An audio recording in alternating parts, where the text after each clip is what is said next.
Josué, chapitre 18.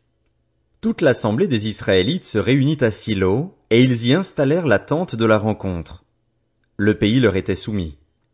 Il restait 7 tribus israélites qui n'avaient pas encore reçu leur héritage.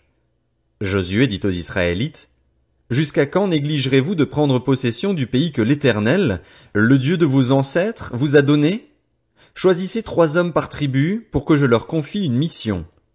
Ils se lèveront, parcourront le pays, traceront un plan en vue du partage et reviendront vers moi. Ils diviseront le pays en 7 parts. Juda restera dans son territoire au sud et la famille de Joseph restera dans son territoire au nord. Quant à vous, vous tracerez un plan du pays en 7 parts et vous me l'apporterez ici. Je procéderai à un tirage au sort pour vous devant l'Éternel, notre Dieu.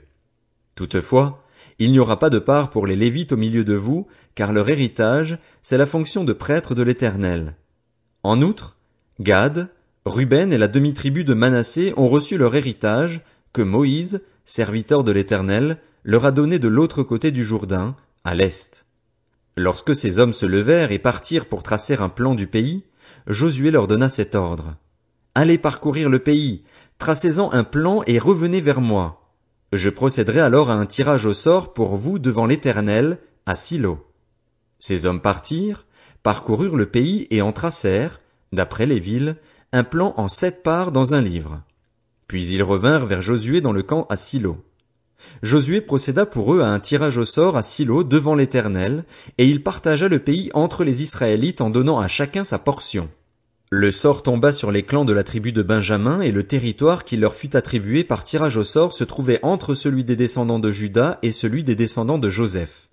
Du côté nord, leur frontière partait du Jourdain. Elle montait au nord de Jéricho, s'élevait dans la montagne vers l'ouest et débouchait sur le désert de Beth-Aven. Elle passait de là par Luz, au sud de Luz, c'est-à-dire Béthel, et elle descendait à Ataroth-Hadar par-dessus la montagne qui est au sud de Beth-Horon-la-Basse. Du côté ouest, la frontière se prolongeait et tournait au sud depuis la montagne qui se trouve en face de Beth-Horon. Elle continuait vers le sud et débouchait sur Kirjat-Baal, c'est-à-dire Kirjat-Jéarim, une ville appartenant aux Judéens. C'était le côté ouest. Le côté sud commençait à l'extrémité de Kirjat-Jéarim. La frontière se prolongeait vers l'ouest jusqu'à la source des eaux de Nephtoar. Elle descendait à l'extrémité de la montagne qui se trouve en face de la vallée de Ben-Hinnom, au nord de la vallée des Réphaïm.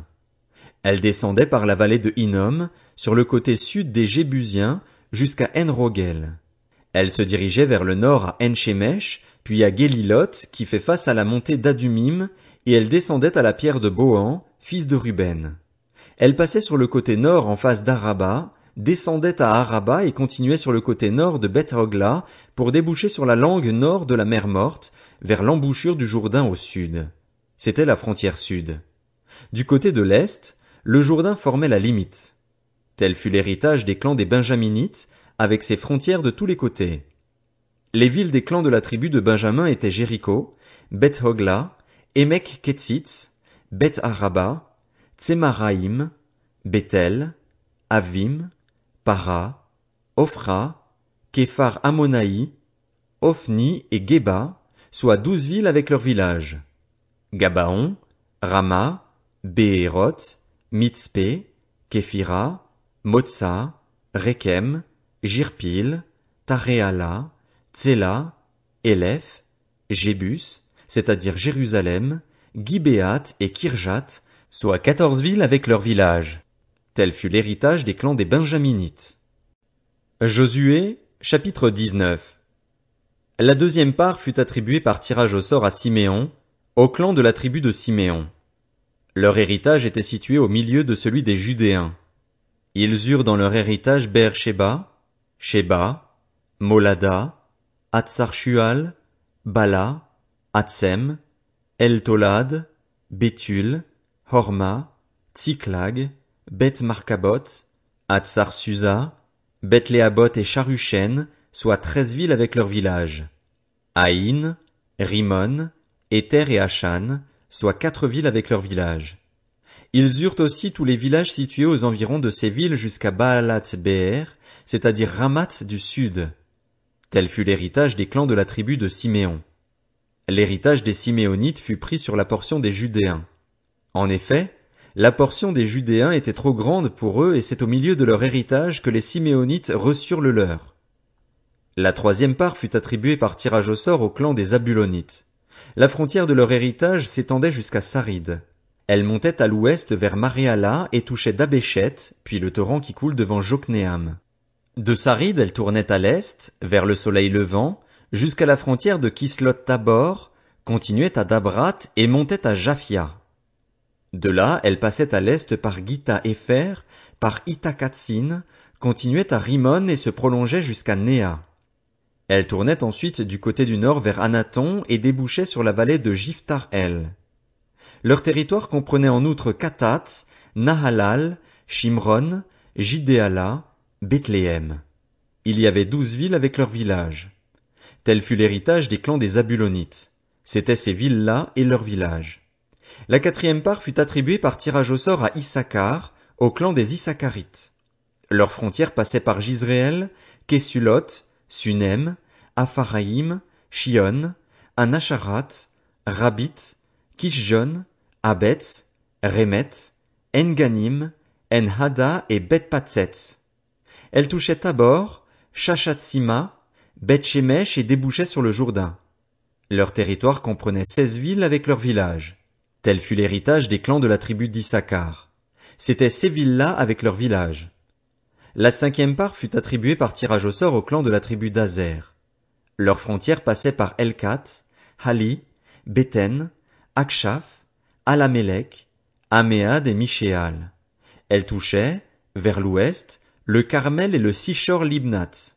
Puis elle tournait du côté de l'est à Beth-Dagon, atteignait Zabulon et la vallée de Jiftar-El au nord de Beth-Émec et de Neyel et se prolongeait vers Kabul, à gauche, ainsi que vers Hébron, Rehob, Ammon et Cana jusqu'à Sidon-la-Grande.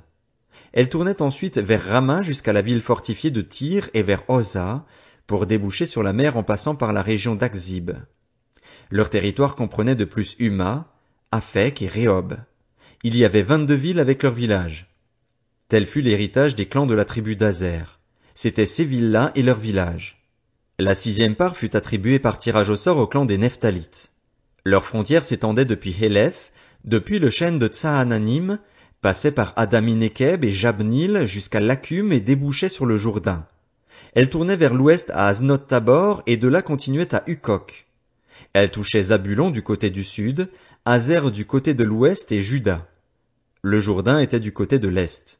Les villes fortifiées étaient Tsidim, Tser, Hamat, Rakat, Génézaret, Adama, Rama, Hatzor, Kedesh, Édréi, En-Hatzor, Jiréon, Migdal-El, Horem, Beth-Anat et Beth-Shemesh.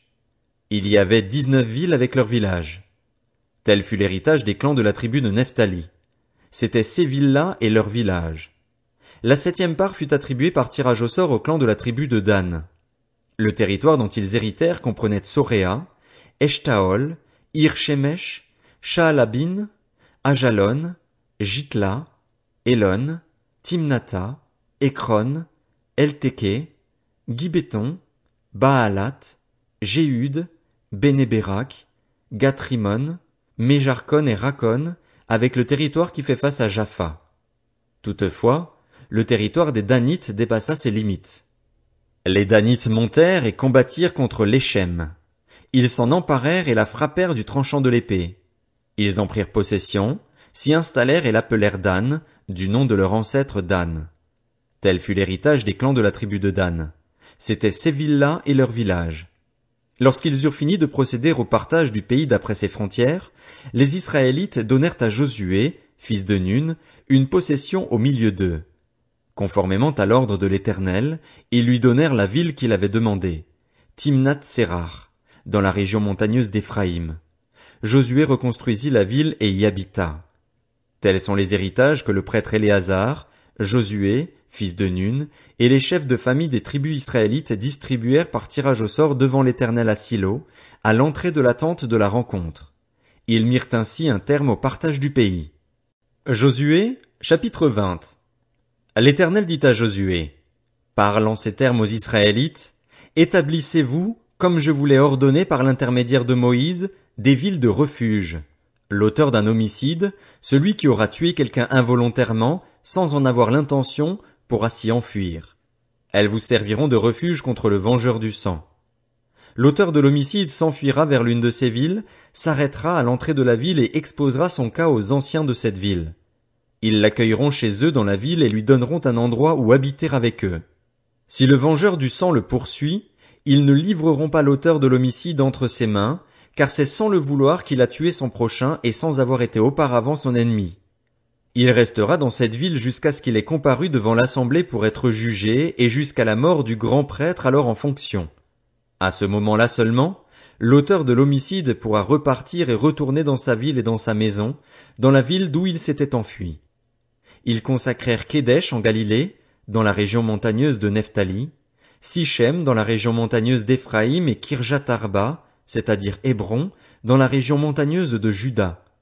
De l'autre côté du Jourdain, à l'est de Jéricho, ils choisirent Bétser dans le désert, dans la plaine, dans la tribu de Ruben, Ramoth en Galaad, dans la tribu de Gad, et Golan en Basan, dans la tribu de Manassé. Telles furent les villes désignées pour tous les Israélites et pour l'étranger en séjour parmi eux, afin que celui qui aurait tué quelqu'un involontairement puisse s'y réfugier et ne meure pas de la main du vengeur du sang avant d'avoir comparu devant l'assemblée.